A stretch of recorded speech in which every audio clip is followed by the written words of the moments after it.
Hi everyone, it's your host, Kaum.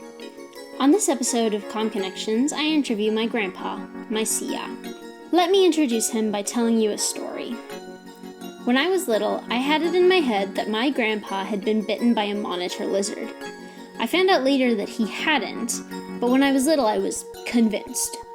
So naturally, I told all my friends that my grandpa had been bitten by a Komodo dragon.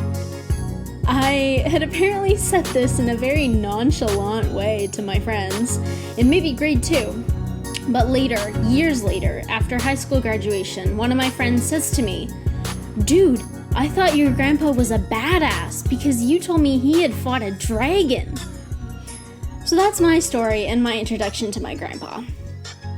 In this interview, my grandpa tells me all about his family, life in the village in Sri Lanka, his education, and his various occupations. My grandpa is very versatile. He has been a chemist, a teacher, a manager, a rice farmer, a watchmaker, and so much more, including a father, a husband, a son. A lot of roles he has occupied. In this interview, my grandpa also imparts some advice for my generation, which is very useful. Before we start, however, there are some things I wanted to explain. Firstly, I refer to my grandpa in third person, even when I'm talking directly to him. This is a sign of respect in my language that doesn't translate into English very smoothly, but I still do it as a token of respect for my Seeya, who is my elder. Respect for elders is a big part of Sri Lankan culture.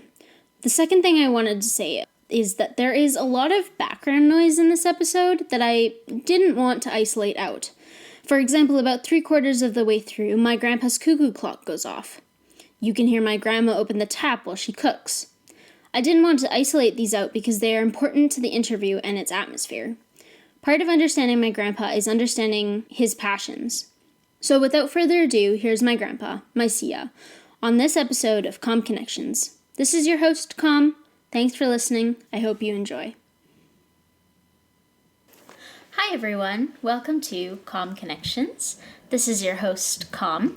I'm here with my grandpa today, Seeya, and I hope to ask him some questions on his life and his experiences, and like I did with my ammachi, my grandma, I hope to get some advice for the younger generation, my generation, from him. So, Seeya, hi, how are you? I'm good. Good. The first question I have for Seeya is, can Seeya tell me about Seeya's family? Yes, I was born in a town called Ambalangoda in Sri Lanka. We had altogether in our family 10 with my father, my mother, and my sisters and brothers. I'm the third in the family, and my name is Madhura Siri.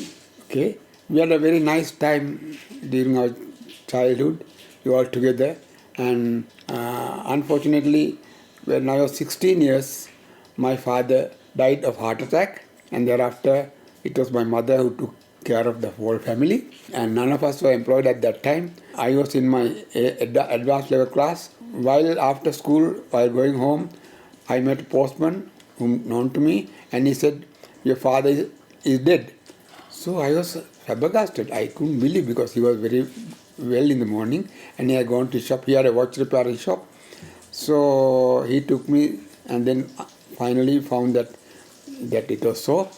With difficulty, I managed the whole funeral affairs my own, because there was no one elder to me. My sister, who is elder to me, eldest one, she was at the training college, and my brother, elder to me, had gone for the army at that time in the Air Force, right? So I had to manage everything at home. Little by little, we were managing our work. Ultimately, now we are all in separate places. Cool. What was Seeya's relationship with Seeya's siblings like? Were you close? Were you fighting a lot? Or were you No. I was not a fighting guy. I had no fighting at all. But my elder brother and some younger brothers, the brother next to me, he was a real fighter. When it came to the advanced level results, I was chosen to do science in the University of Colombo. So I went there. Then my older brother was called SJ. He was the one who he got a scholarship to London to do some Air Force training work. He was the one who looked after me during my first years of education at the university. Then I got a scholarship because I had no father and my mother was only working. So I managed with the scholarship money, and I was at a place called College House Hostel. It was very nice there.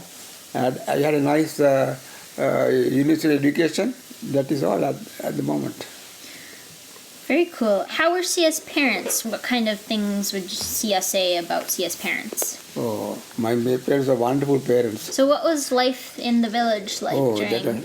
That was wonderful. Every vacation in the school, we used to go to a place called Mattakanda, Vatta. So my father had a small property there, about 10 acres of land, and we were in the village. It's a real village, and the streams were there. The paddy fields were right round. Our land was on a hill slope, and there was a small house there where we used to wait there. In the evenings, we used to have chats with the people close by who used to come there and relate all types of village folks. It was very nice. Always liked the village life. A lot of plantation, and you can play on the river. You can bathe in the river. You used to have thing called mayoka for our lunch. It was very nice. All the people around the villagers used to come with me to go to the river and then bathe there. We used to play a lot and then come back after that. We used to have this nice meal of mayoka. And in the evening we used to listen to stories given by those folk right round. They were very loyal to us. So we had a nice time at the village. I like village. That's really cool. That's an experience that Seeya has. So that's really cool. How was Seeya's education in Langkawi? When I was small, when I was about 10 years old, I had to come all the way from that place, it's called Pitigala, down to my hometown, Ambalangoda, on my own by bus. And I went to school there first day with a pot of curd. I could remember now, with a pot of curd to my teacher. The first time I was going to school. So they were wondering why I did bring this pot of curd. It was like a present for taking me to school. I went to Dharmasok College, and I was there till my education at the entrance level. So it was like that. In the family, I was the first to go to the university, and my education was entirely in my college at Dharmasok at the beginning, and thereafter at the university. So I did chemistry, physics, and maths, and it was very nice because I was at the college house hostel, and there are a lot of my friends who used to be there. I used to play every day, every night, every day table tennis. There was table tennis table there, and there was a boy called Palipanda. Now he's a doctor. So we used to play in the evening, and all the other friends used to come and watch, especially during dinner time. Just after dinner, we used to play. So it was like that, and I had a lot of friends there. Amma told me that Seeya has had a lot of different occupations over Seeya's life. What can Seeya tell me a little bit more about them? Yeah, I did a lot of work on different types of work. After the university, I was teaching for some time, and thereafter I went to a corporation called Plywood's Corporation. I went there as a research assistant in chemistry. I did chemistry very well. I liked chemistry at that time. So I was chosen as a chemist there. I was in the lab. Thereafter, I was promoted to the assistant manager, then the manager. Like that, I went on. So it was like that. Then thereafter, I met Amachi when I was at the Plywood's Corporation. Then thereafter, I was promoted to the general manager of Plywood's Corporation, which had about 5,000 employees. So it was a big concern. So thereafter, over an issue with the minister, I left Plywood's Corporation, started my own work, actually my father's business. I started on my own in a small scale watch repairing place, and thereafter I moved to the town, Nugegoda, where I had a fairly big shop, and there I employed some people. I had about 25 people under me working there, and during that time it was our Prime Minister, Mr. Premadasa. He gave me a lot of work. I did clock towers I did about 70 odd clock towers right around the island. It was really good. Then I had a lot of other work to do. In the meantime, while I was there, I used to go to the state where I had bought with Amachi. It was at close to Nugegoda town where I lived. And every weekend I used to go there. There was a rubber plantation, there was coconut plantation, and there was a big, huge rock. And there I got an idea of having a quarry. So, with the help of Seeya Tata and Amach, of course, I started a quarry. I used to go to the town and bring the detonators and other things, and broke the big, started breaking the rock. So after some time, it was a little difficult work. So I left that. Then thereafter, I bought a paddy field land close to Nugegoda, and I did the paddy field. I used to cultivate there. In 1973, the last day of December, I used to work there, and then on the next day I went to England. That is just after one day working in the paddy field, I got a scholarship from the private corporation. I went to study timber technology in London. So thereafter I came home, and then I had the son Maitri and daughter Samanthi with Amachi. It was like that. What was Seeya's favorite occupation that Seeya has done? Watch repairing, I should say. Can Seeya tell me a little bit about the art of watchmaking? What got Seeya started with that? Yeah. When we were small, we used to go to my father's shop after school every day, and used to go and meddle with the clocks, especially the big clocks at that time, the wall clocks. Then there are the timepieces, and gradually went to do repairs on wristwatches. It was a delicate work, wristwatches, and at that time all mechanical. There was no electronic or batteries like that, battery-made watches. So it was mechanical, and you had to do a lot of skilled work. It was my father who taught us the skilled work. Then thereafter, I had to go to school, and when my father died, I used to take over the workshop and manage on my own till I went to the university. That's really cool. I think watch repair and watchmaking is very, like Seeya said, delicate and, very like hands-on, Yeah. which I think is really, really amazing. Yeah.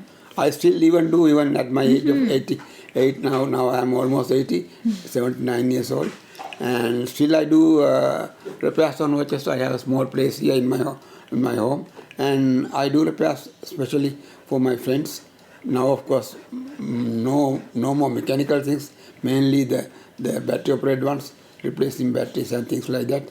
And I do things like grandfather clocks, then other chiming clocks, wall clocks, all those things I do. I get some work, not much, but just to keep myself occupied. Okay? Mm-hmm. Can Seeya tell me a little bit of something about Ammachi and Amma and Mama and that family aspect of it? And Yeah. and then the grandchildren as well? Yeah. Yeah, we had our home in Sri Lanka, in Maharagama. My wife, that is Ammachi's parents, were there at that time, so it was not that difficult to manage at that time because they were looking after us. Later, when Amma went to do her studies in Winnipeg, my son used to help me at the workshop. So both of them did a lot of work for me, in the sense, encouraging me to do my work. Maitri, my son, he used to do a lot of work for me, especially doing the clock tower work. It was he who did the initial electronic work. So it was we worked together very well. And thereafter, Amma came to Calgary. There was no one to look after your younger sister. So I came all the way from Sri Lanka, leaving Ammachi there. And I was here for some time, about 3-4 years. Then later Ammachi also came. And now we are living in Calgary, in a house given by your mother and father. and we live here very nicely. And we, of course, go to visit my son in USA also. They are also living well there. He's also a professor there, and my daughter is also a professor there. So I'm very happy that I did a lot of, that I managed a good family, especially Yamachi helped all of us to come to this level. Mainly effort the two children learned and did the education, because I was involved in business work, and Ammachi did the education for the children. So then my first grandchild, that is you, who was born in Sri Lanka. She was with us for almost 4 years when Amma and your Tata were abroad, and she lived with us for a long time.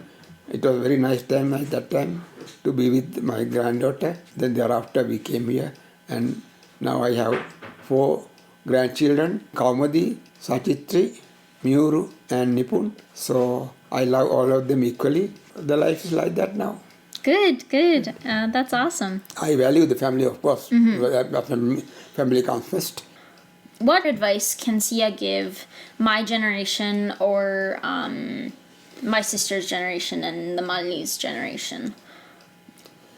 The main thing is living a family life.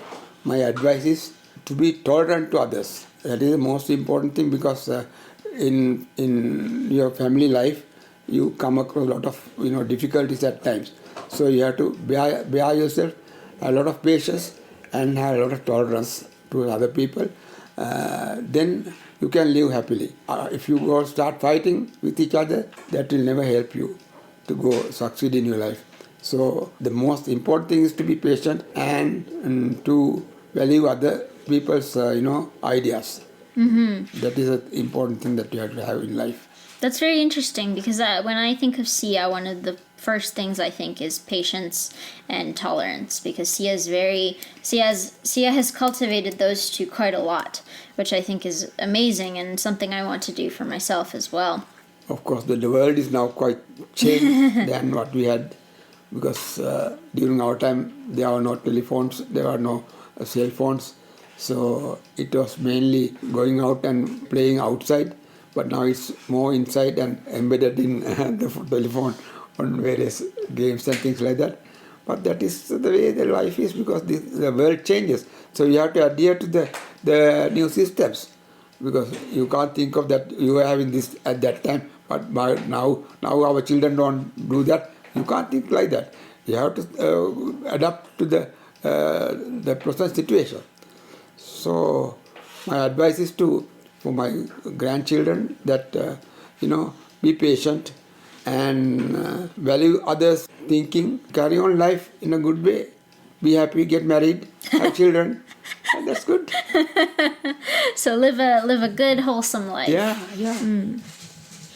Well, Seeya, I think that's all the questions I have for Seeya today. Thank you for letting me interview Seeya. I hope Seeya had fun. Yes. Thank you very much, Puta. All right. Thank you, Seeya. Bye-bye. Bye. Hi, everyone. It's your host, Kaum again. I hope you enjoyed this interview with my grandpa that I conducted. His advice to live a wholesome life is something I'll always keep in mind. And that could look different for everyone. Thanks for listening to this episode of KaumConnections. It's your host, Kaum, signing off. Thank you. Bye-bye.